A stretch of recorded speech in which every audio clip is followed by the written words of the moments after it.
akkuma dhibba jaha guurree kana qeerroon magaalaa Jimaata gabayaa keessatti ji'a lamaaf dadhabbii adda addaa keessa ture. Dadhabbii miti immoo shirri adda addaa iddoo nutti xaxamu. Shira adda addaa kana keessa tarree sadarkaa kana ga'uun kenna qeerroon Jimaata loodetiif ammas iddoon galatoonfanne kabira taru warri barsiisota warri barattoota ammas warri biyya alaa jiran loodeen guutuun loodee miti immoo akka Arsiititti akka Oromootitti namni kanarratti hundaan haa galatoomuu jedhaan. Achirraa yoo as kaane immoo aanaa loodee heexosa deeggara isaan nuu godhani. Deeggara isaan nuu godhan isaanis nuu galatoonfatuu qabaa jedha. Godinni Arsii waan kanarratti deeggara nuu godhanii jirani nu qarqaaranii jirani yaa isaanis galatoonfatuu barbaanna. Sanirraa yoo as tarre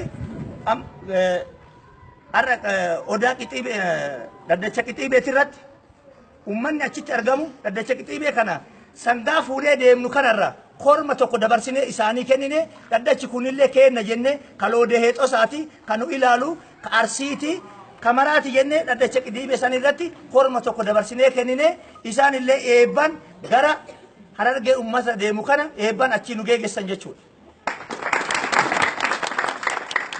Achi yoo kaanu magaalaa Hurutaa keessatti qeerroon achi jiru hayyoonni achi jiru baay'ee kana nu haala jiru sanirratti nu fudhatama godhanii nullee nu keessummeessanii isaanillee galatoomuu qaban. Achirra yoo tarre magaalaan dheeraa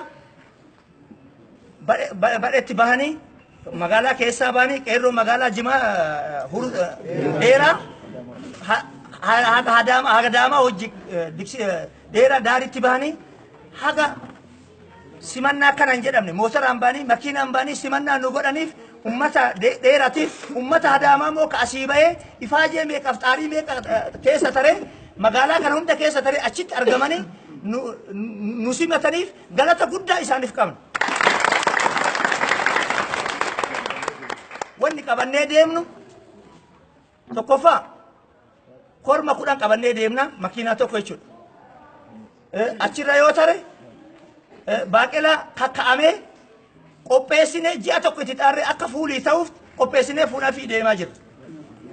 Ammas kun himamee dhumu waan barbaachisaa ta'e hunda qopheessinee fi makiinaa 4 makiinaa 5 qopheessinee sadarkaa kanaa geenne kinu amma kadeemu attaqaalaa makiinaa 11 sadarkaa kanaa geenne ummanni Oromollee warri Hadaamaa warri dhamaatii guddaa godhanii ammas affeerraa asitti affeeramu kana sangaa tokko qopheessanii sangarra tareemoo wanna hagana ga'u kana yeroo ofii guyyaa guutuu nu kennanii warri Hadaamaa Arsiin as keessa jirus Oromoon as keessa jirus nu galatoonfatuu qabaa jenna.